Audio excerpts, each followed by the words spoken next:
तुम्हाला जाणवत असेल की पुण्यात 1 BHK चे प्रोजेक्ट्स खूप कमी दिसतात आणि जास्तीत जास्त प्रोजेक्ट्स मध्ये 2 आणि 3 BHK ची फ्लॅटची ऑफर असते। नमस्कार, मी कीर्ती भोसले कीर्ती असोसिएट कडून बोलत आहे। सर्वात पहिलं कारण म्हणजे मागणी तसा पुरवठा असतो। आजच्या तारखेला 2 आणि 3 BHK फ्लॅट्सची मागणी खूपच जास्त आहे। न्यूक्लियर फॅमिली, तरुण जोडपी, वर्क फ्रॉम होम करणारे प्रोफेशनल्स सगळ्यांनाच थोडी जास्त जागा हवी असते।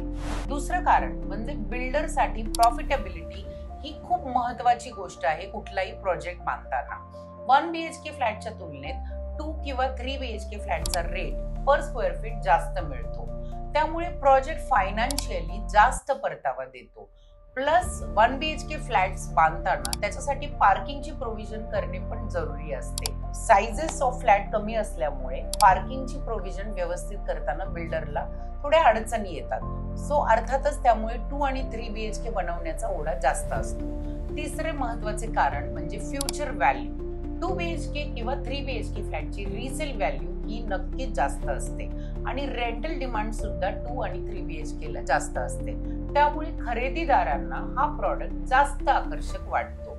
1 BHK फ्लॅटची मागणी अजूनही आहे, पण ती मुख्यतः बजेट फ्रेंडली हाऊसिंग किंवा डेव्हलपमेंटच्या सुरुवातीच्या टप्प्यावर असणाऱ्या जागांमध्ये। पुण्यात वाढणारा मिडल क्लास आणि चांगल्या कनेक्टिव्हिटीमुळे 2 BHK आज बेस्ट सेलिंग साईज झाला आहे।